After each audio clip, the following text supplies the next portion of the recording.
ఏమంటున్నారింకా? ఈ విధంగా ఈ శ్లోకంలో మనం ఏం తెలుసుకున్నాం? ఈ 15వ శ్లోకంలో భగవంతుడిని ప్రార్థించట్లేదు గొప్పగా ఇంద్రుడిని రాజు, లేతే అగ్నిదేవుడిని తల అని చెప్పినప్పటికిని అల్టిమేట్‌గా వాళ్ళు ఎవరిని స్తుతిస్తుంది? భగవంతుడిని.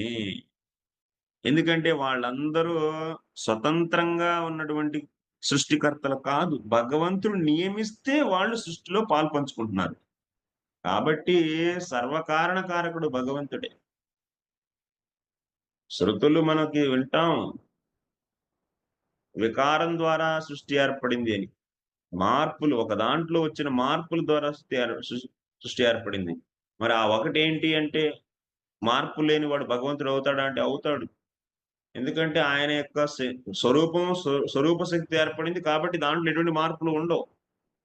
కానీ ఆయన దగ్గర ఇంకా శక్తులున్నాయంట. ఆ శక్తులలో వచ్చిన మార్పుల ద్వారా సృష్టి ఏర్పడుతుంది. కాబట్టి ఆ శక్తులు గూడా తనకంటే భిన్నమైనటువంటివి కాదు గాబట్టి అల్టిమేట్‌లీ ఆయనే కారకుడు సృష్టికి.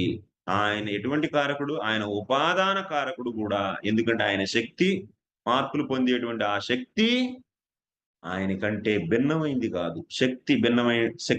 శక్తిమంతుడి కంటే భిన్నమైంది కాదు. భిన్నమైంది గూడాను, భిన్నమైంది కాదు గూడాను. మరి ఏంది ఇదంటే ఇదే అద్భుతం.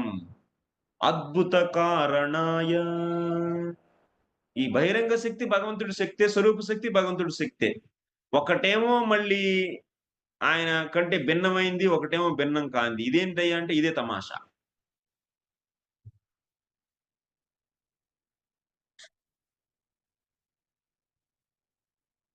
ఇదే అద్భుతం. ఈ అద్భుతాన్ని ఎవరైతే వాస్తవం అని చెప్పి స్వీకరించరో వాళ్ళ యొక్క భక్తి నష్టమైపోతుంది. వాళ్ళకి భగవంతుడి పట్ల ఎటువంటి శ్రద్ధ లేనట్లే. అటువంటి వ్యక్తి యొక్క భక్తి, భజనలు తాత్కాలికమైనటువంటివి. కొద్ది కాలం మాత్రమే సాగి తర్వాత నశించిపోతాయి. నశించిపోతాయి. షడ్భిర్భక్తిర్ వినశ్యతి. భక్తి కొనసాగదు.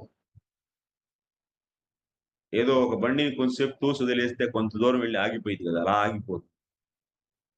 ఈ అద్భుతమైనటువంటి స్థితిని కలిగినటువంటి వాడు భగవంతుడు అని మనం విన్నాం.